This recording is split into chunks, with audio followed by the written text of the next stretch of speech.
You're listening to Sacks in the Basement, a production of the Broadcast Basement Limited, where every show is 30 minutes of good and comes from a basement bar on the south side of Chicago. Pull up a stool, pour a cold one, and join us right now for Sacks in the Basement. Heard everywhere podcasts can be found, and always at sacksinthebasement.com. James Fox writes for Loop Sports. He also writes about the White Sox from time to time, and just about a week and a half ago, he wrote an article about why White Sox fans shouldn't expect a big-name starting pitcher in free agency. And James, we're on the same wavelength. I'm not going for big guys either. Do you feel like the organization is around our thought process here? No Clayton Kershaw, no Dallas Keuchel, but some of these other mid-level guys out there would be what they'd be targeting? I think so. And obviously when Hahn talked the other day, he kind of made it a point to say that they had to add pitching, and I think people kind of jumped to conclusions on that, thinking that they were going to go spend a ton of money. And I think I laid it out in the article a little bit, I don't think it's time, just because, not that I don't think they're going to make a big run at some guys, I think, and this is off topic, but I think a Manny Machado run is coming, not that they'll necessarily get him, but on the pitching side, I don't think Patrick Corbin and these guys coming off injury for $130 million plus a top 45 pick to do it makes sense right now. Now, if you go into next season and Cease is okay and your Dane Dunnings and Alec Hansons and those guys don't work out, then you want to go big on a pitcher next offseason, then I think it makes more sense. I don't think tying up that money right now, before your prospects in the next 18 months that are coming up, makes any sense. Well, I liked how you broke it down in your article, and just for anybody that hasn't seen it on Loop Sports, you broke down three big names that other teams might be reaching out and grabbing. Clayton Kershaw, even though he's owed $65 million, he's probably going to end up opting out, and when he does, he's going to want more money because you don't opt out unless you're getting more. Okay, Dallas Keuchel and Patrick Corbin. And of those three, I think Corbin's the guy, if I had a bunch of money to spend, I'd spend it on, because Kershaw's had issues over the last couple of years, and Keuchel's been on the downtrend when you look at some of his raw numbers. Yeah, Keuchel scares me quite a bit. But yes, go ahead. I wouldn't want him, but I did we came up with the same names as guys that they could fill in. Why give $16 million to James Shields when you have a guy I love these two guys from Boston that you mentioned in Pomeranz and Eovaldi. I think the Red Sox will wrap up and hold on to Pomeranz and hold on to him tighter than they will to Eovaldi. I think Nathan Eovaldi would be a great target in the offseason for the Sox. Do you think, I think he made about $1.5 million, $2 million this year. He's going to command a little bit more, but you've got money to spend, right? They do have money to spend. And even if it was, if you believe in, if he's a guy that I like, if he's a guy that they like and they want to do a Tyler Chatwood type 338, something like that, I don't think that blocks anybody, because you could always throw that guy in the bullpen in a year and a half if you have to, or you could move him. I do think it's going to be multiple pitchers, but I think it's going to be hopefully one youngish guy like that. And then I think I mentioned Gio Gonzalez in my article just because, it another veteran type guy like that, because I was under the impression that they might come into spring training and let Stevens and Adams and some of these guys battle it out, but James Fagan and some others think that they just don't really see much out of those guys, and they're probably just going to be back at Charlotte. So unless you're given a rotation spot to Dylan Covey out of spring training, you need two pitchers. Well, that makes me physically ill. That makes me physically ill if that's the plan. And I would prefer it to be a guy that you could possibly spin off. I think they want to be better next year for sure. I don't think it's going to be another 65 win season, but the downside with the James Shields, while he's another coach out there and he helps a lot of your younger pitchers, you can't get anything for him. That doesn't make any. That's why I hated the Miguel Gonzalez signing, because there's no upside in that move at all. He's either going to pitch solid innings to save your bullpen, or he's going to get pounded and it's going to help you like in your draft pick race, but like you're not going to get anything for that guy. So I don't understand throwing $6 million at a guy like that when you can, throw $12 million at somebody else that you might be able to trade halfway through the season if everything's not going well. Now, before arbitration, the Sox have a little bit under $14 million committed to like a couple of players, and then that's it. So they basically the world is their oyster. They could play like basically fantasy baseball or like video game GM right now, and they can make a lot of different types of moves if they really wanted to do it. So you mentioned just a moment ago, I think they're going to make a run at Manny Machado. That's what I want because I think they need to fix. Look, you've got second, short, and third. Moncada, Anderson, and Sanchez, and they're all basically the same guy when you look at their stats. And Moncada, it's his first year. There's more of a chance that he might grow into something. I'm not impressed by 2020 by Anderson because I don't see as much growth as some of the big Tim Anderson fans have. I know Machado's going to want to play short. I say bring him in here and put him at short. Fix one of these problems on the left side of your infield. I also would love it if they went and they did something to bring in somebody as a stopgap at third until they found the real answer there. Do you think they'll make moves for the left side of the infield this year? I think that they have to do something at third base and they have to do something in center field. And it might not be the long-term upgrades that people want to see, but you cannot run this team back out there again next year. You can have parts of it.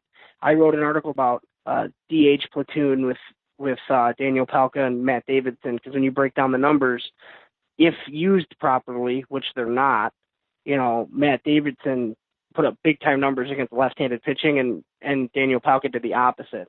But you cannot pretend to, possibly win in the 75-ish game range and run Adam Engel out in center field and continue to do what you're doing at third base. I mean, Yomer Sanchez is a utility guy. He's fun. Everybody likes him. But, he's like an under 700 OPS infielder. You just can't run that back again. Covering the team the amount that you do, how much of an upheaval do you think, a conservative estimate, how much of an upheaval do you think you see here in the offseason? Do we see a couple of signings? Do we see a trade happen? Do we see them move a prospect or something like that to get a position because they're so deep in outfield prospects? What is this going to be an exciting offseason, or are we going to be sitting around in January going, what the heck? No, I think it's going to be exciting. I don't know. I think the lead up to the winter meetings will be exciting because I think you're going to start hearing them connected to guys. Now, does that mean they're going to land somebody big? I don't know. I think that, look, I'm as skeptical of like Jerry Reinsdorf spending as anybody is, but like from what I've been told from people that I know, like this time, like they're not lying about it. So you also can't make someone come here, but I think that money talks, man, and they have a lot of it if they want to use it. So whether that turns into you going after Manny Machado, not landing him, and then looking into short-term deals with, older guys that people are going to hate, like Josh Donaldson or Andrew McCutchen or somebody, just to like get a little bit better so that you can let your prospects come up and develop and then go back into free agency next year for a Nolan Arenado or somebody. But I do think they're going to at least be mentioned quite a bit. And there's going to be a lot of open spots on that 40-man roster. So I don't know if they're quite ready for prospect trades, but that might be the next step if you can't land like a big fish type guy. Sox in the basement. Sox in the basement. Sox in the basement. James Fox from Loop Sports on the line with us. You can follow him on Twitter at JamesFox917. What's the 917? Is that like that got a special number for you? It's just my birthday. Yeah, September 17th. I didn't know if it was like a secret code or something like that, or was it just your birthday? Okay, cool. Before I get you out of here, I want you to break a few hearts here for me real quick. Okay. There are White Sox fans. Look, as somebody who's podcasting for the Sox, I understand that the people who are checking out my show are your Uber fans. Okay, these are people that can't get enough White Sox coverage. especially if you're checking out the Sox in the Basement podcast, okay? So that means that you're also the kind of fans that fall in love with players that really aren't part of the process in the next couple of years, are probably not going to be here. So I'm just going to throw a few names out. You just tell me off the top of your head, do you think this guy really is yay or nay? Is he in 2 years a major piece of this team, or even on this team, or is he off it? I want you to break a few hearts, okay? Okay, we'll start with an easy one. Adam Engel. No. Okay. Nay. Yeah, I don't even think he'll be on the roster, honestly. I don't think he's even a fourth. I don't really think Adam Engel can hit well enough to be a fourth outfielder. Ricky Renteria loves him though. So. Okay, so I'll give you another one that I think is also a nay, but we'll see what you say. Nicky Delmonico. No, I'll say nay on that too. I'm with you. I don't know where he plays, and I just talked to you about Matt Davidson and Daniel Palka kind of having a role if used properly. If you also put Eloy Jimenez on this roster, where does Nicky Delmonico fit on it? I don't see it. I'm with you on it. Okay, here we go. We're going to get with the more difficult ones. Tim Anderson in 2 years. Ooh.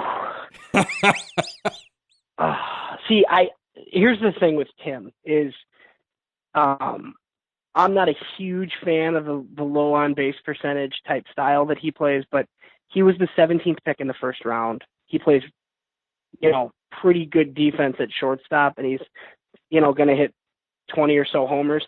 I think that's a scouting win, personally, after playing in JUCO. I think he's like an 8 or 9 hitter on a really good team. I'll say yes, he's here. Okay, but would he be playing shortstop? Yes. Yeah, I think yes, because I don't think Machado can play short, personally. I think the shortstop thing is a way for him to get more money. And Nick Madrigal, who I'm a fan of, but I think he's probably going to be at second, and Moncada's probably the one that moves. Okay, so now to where I don't know. Yeah, I would think they're not going to give up on him after 1 year, right? There were some positive signs there. No. He's playing second next year, and if Nick Madrigal forces his way up and has to play second, then they'll figure it out then. But no, they're not going to move him prematurely. He's going to stay at second. All right, cool. One more here. I think I already know that the answer is going to be a yay for you, but I just don't know. Is he a flash in the pan, or is he going to build off this year, Daniel Palka? I don't know if he's a flash in the pan. I don't think he's a starter. I think he's they used him too much against lefties this year. I think used in strictly a role where he faces nothing but right-handers, he could be half of a DH or first base platoon, or he could be like a bench bat. Now, with that being said, it's tough to keep a bunch of guys like that if you're going to keep 13 pitchers on your pitching staff, because you just don't have enough bench spots with an extra catcher, an extra infielder, and an extra outfielder, and he's not really a typical fourth outfielder, obviously, because he can't play center. So, I mean, look, I like him like everybody else does. He's a little bit of a folk hero, shout out to the guys over in 108 that are obsessed with him, and he's kind of the everyman. But I mean, I think he has a role next year. 2020, I would probably say no. Okay, I'm going to let you go. I'm going to ask you one more. Ricky Renteria in 2 years. I still think no. But I mean, some of the big beat guys. I'm with you on this. I'm with you on this. I know Scott Merkin a little bit, and some of these guys, and they swear that the team really likes Ricky, and I'm sure they do, but I don't know. It's hard. I generally think most managers are overrated to begin with. But it's hard to tell what he's actually doing because the team's so bad. I can't handle some of the bunting and some of the decisions. I hope it's somebody else. And I think they got a couple of guys, if it were Omar Vizquel, it wouldn't stun me. If it were their guy that they really like down in Class A, that wouldn't stun me either. The only thing I would be stunned by is if they paid $6 or $7 million for a big name manager, because Jerry's never done it. So, but no, I don't think it'll be Renteria. James Fox from Loop Sports. I appreciate you coming on Sox in the Basement. Thank you very much for joining us. It was really cool. All right, no problem, man. Anytime. Hey, this is Acoustic Mike from Broadcast Basement, and you're listening to Sox in the Basement with Chris and his buddy Dave. I did the Broadcast Basement with Chris for 10 years and nobody gave me a show. I'd leave if I had anything else to do with my life. Remember, the Broadcast Basement is available everywhere podcasts can be found and always at broadcastbasement.com.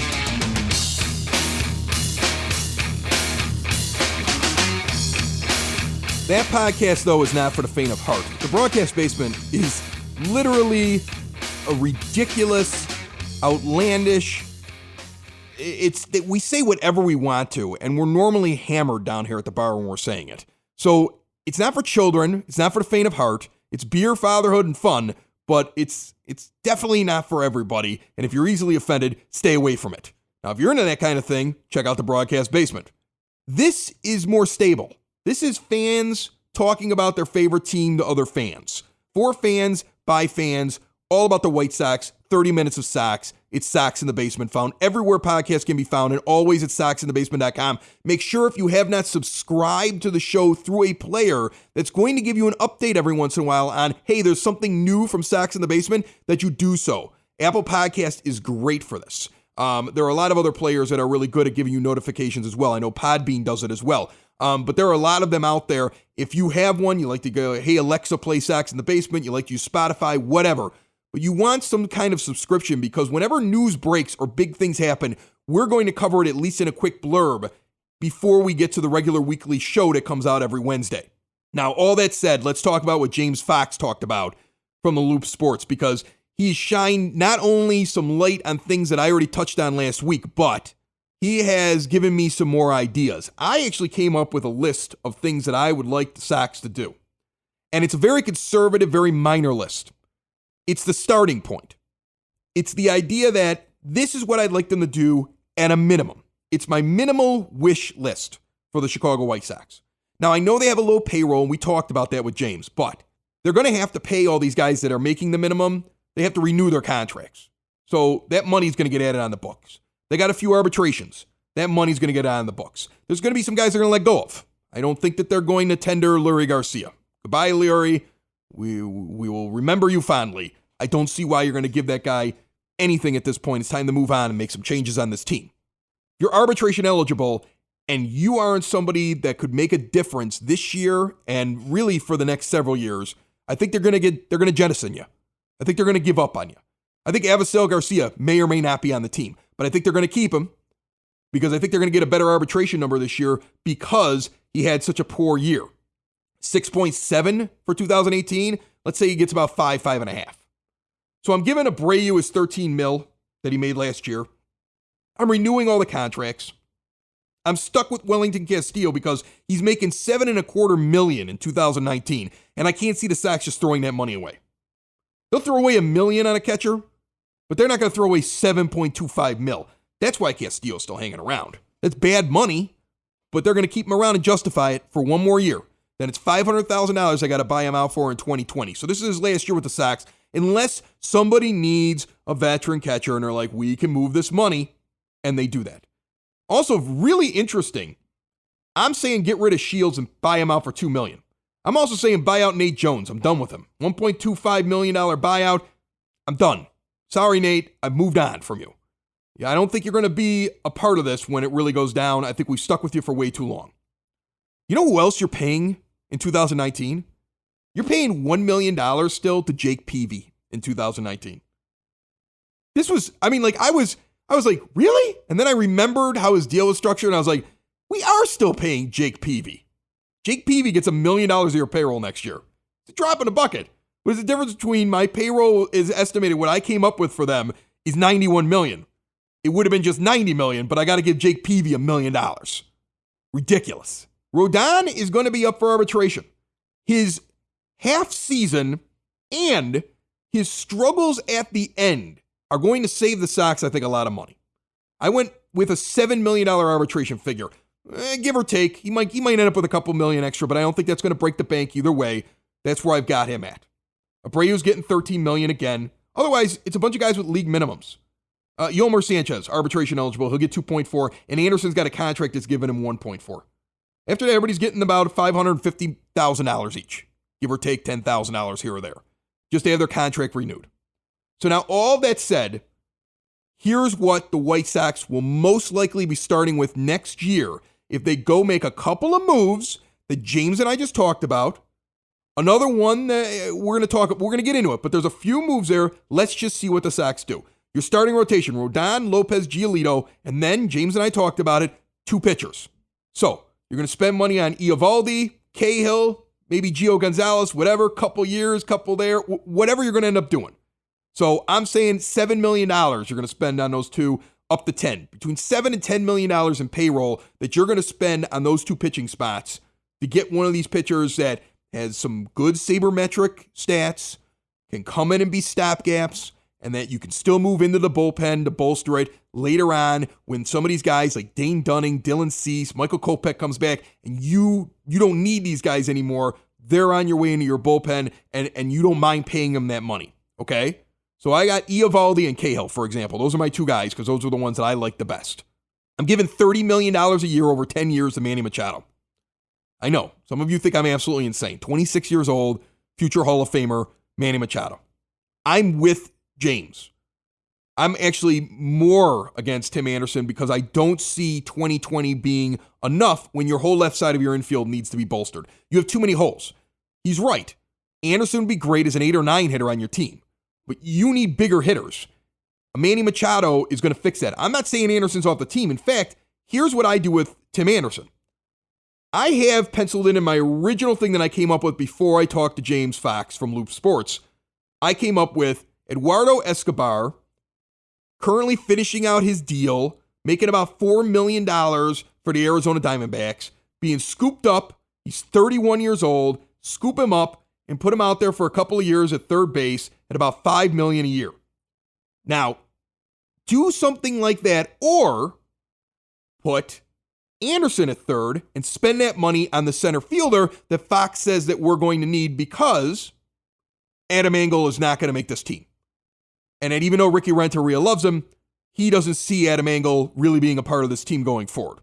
So at least that's what James Fox seemed to say when we were talking to him. So you're going to spend that money either on Escobar at third and stick Anderson in center to start the year, which I would be fine with trying out. You know how many guys play center field that started as middle infielders? You have to be the most athletic guy on the field to play shortstop. It's okay to put that guy in center field. Let him continue to work on his bat. He's going to bring you more production than what Engel was doing, and at least you get to see, will he develop into something more at the plate? And if Machado eventually moves over to third base, Anderson can move back to short. You get yourself some flexibility, but that's what I'm doing with the team. So Escobar or a center fielder, Machado, Eovaldi, and Cahill are my 2 guys at starting pitcher. Or maybe you move another guy in from that James Fox talked about from Loop Sports, and that's the changes that I'm making.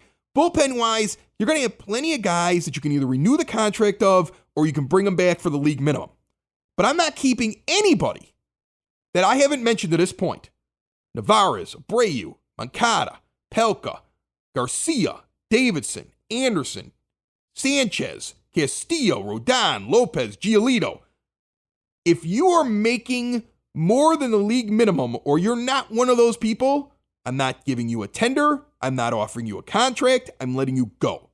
You haven't done anything to make me love you. You dispute that, you have a phone number. I gave it out to you. I want to hear why you dispute that with me. 708-459-8406. 708-459-8406. Tell me why you dispute that. The White Sox need to play better. The White Sox can't lose 100 games. The White Sox can't go out there and fail because you have to start building a winning attitude. You don't go from a 100-loss season to a 95-win season.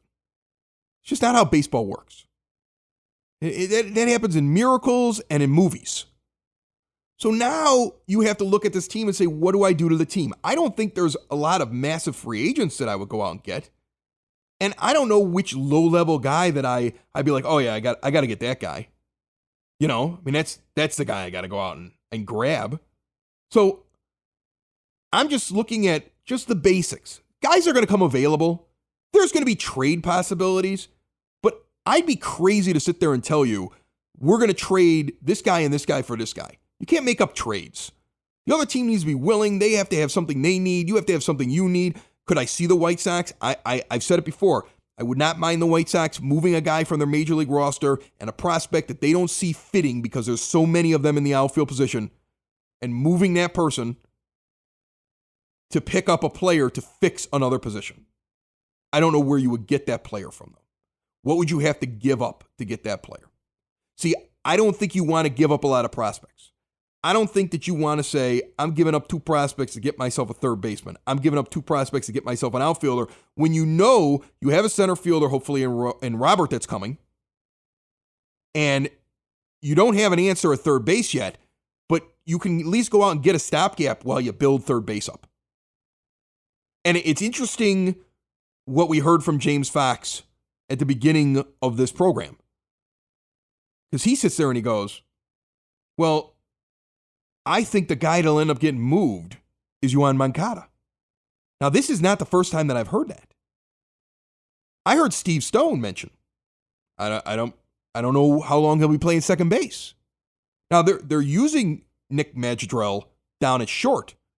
He still plays a little bit of second. But is Moncada the third baseman? Is this what the hope is? That Yoan Moncada will actually develop so much so that you'll be like, yeah, we want him over a third? Is that really what the plan is right now? Even if that's the plan, who's bridging the gap till then? Do you really want to tell your fan base 2020 and 2019 and 2020 are a wash? Because if you don't do anything to bridge the gap, and you don't go out and get a player now, and you don't start building this team, that's what it is. Nobody wants to go out and see 2019 suck. Nobody wants to go out and watch the same crap out there. Because as much as you love Yolmer Sanchez dumping things on his head, and the fun interviews given by guys like Matt Davidson and Daniel Palka, these are guys who are role players on teams at best. These are not the guys that you're going to win things with. So you have to decide, do you want them as your role players? You want to get rid of guys like Tim Anderson? Or do you want to keep Tim Anderson as a role player because talent-wise he's actually better than these guys, and you're going to let go of the folk heroes and the people that you love? Because this team, the way it was, is not going to come back next year and all of a sudden win 80 games. It's not. It's not winning 85. This team, the way it's constructed, can't do that. So you have to make moves. The old adage, to make an omelet, you got to crack a couple eggs. Some eggs are going to get cracked. So I love what James Fox had to say. I love what he said. I love taking from that interview Manny Machado. They're going to make a run at him. I love taking from that they know that they have to fix other positions than just go get a Manny Machado. I love the fact that he says certain guys, I don't see him on this team next year. I'm sorry. It's time to start trimming the fat. I'm sorry if it hurts, but some of these guys are going. And I love how he's of the ilk of, don't give James Shields that money. Why would we pay $16 million for a guy to be a coach? There are other veteran pitchers you can get for less money. Gio Gonzalez may actually, and wouldn't it be crazy if you went, you got him again? They get him, they trade him, they get him, they trade him, they get him again. I mean, that'd be nuts. But go get a guy like Eovaldi and get a Gio Gonzalez if you want somebody that's going to help these guys. You know, you want veteran experience. There's guys out there you can get for less money and you could fill 2 holes. I don't want to see Dylan Covey pitching in the opening day roster on this team. I don't want him as a starting 5. If that's happening, we're in trouble. I want to see some of the guys that are down in the minors that they got to protect. Like Spencer Adams, have a shot, but if he doesn't make it, maybe he ends up in the bullpen as like the 6th starter or somebody that you're gonna get him some work every once in a while. 2-3 innings here, 2-3 innings there. There's no reason to hold on to dead weight on this team. There's too much dead weight on this team. If you trim fat off this team, there's still fat. There's still guys that are going to get another chance. Juan Minaya is still going to get another chance because he's already there. He's just a renewable contract. I think he's terrible, but he's probably going to be out there again with his 1.8 whip. So you got to trim some fat here. I can't wait to see what they do. I'm just anxious. I'm just so anxious to see what they do. And I'm anxious to hear what you say they're going to do. Tell Sox in the Basement what you think the White Sox are going to do. You can follow us on Facebook and tell us. You can comment right at the bottom of this show if you see a link for it someplace. Just comment. This is what I think they're going to do. I'll take that. I'll use it. You can hit us up on Twitter at Sox in the Basement. Just hit us on Twitter, Sox in the Basement Podcast on Twitter. Or call the number because we'd love to hear your voice. 708-459-8406. 708-459-8406. Robot voice says, leave a message. Leave your message. It'll get played. I'm going to play it all, man. The only thing I'm going to do is bleep out swear words because I try to keep this thing for everybody so a dad can sit in the car with his kid and listen to it. But other than that, just launch it out there. I'm not going to screen your calls. I'm just going to play them. If I get 100 calls, I'll play 100 calls. I'm going to play it if you leave the message. Call that number. I can't wait to hear what you want to do. I can't wait to talk to more and more people like James Fox from Loop Sports that tell me what they think we should do. And I can't wait to see what happens next. It's going to be a fun off season. I believe it, even more after listening to that interview. This is Sox in the Basement. We will see you next week. Another show is wrapped up. Another show's in the books. Another show is wrapped up. And then by the looks, it's going to be a good one. And we'll see you next week. And the nude is basement. And the nude is basement. Another show is wrapped up. Another show is wrapped up. Another show is wrapped up. And it's in the books. Another show is wrapped up. Another show is wrapped up. And by the looks, it's gonna be a good one. Nudie's Basement. Broadcast Basement. The Nudie's Basement. The Broad Basement. Slancha. That was like Dropkick Murphys or something, right? I felt like it. Sox in the Basement. Heard everywhere podcasts can be found and always on soxinthebasement.com.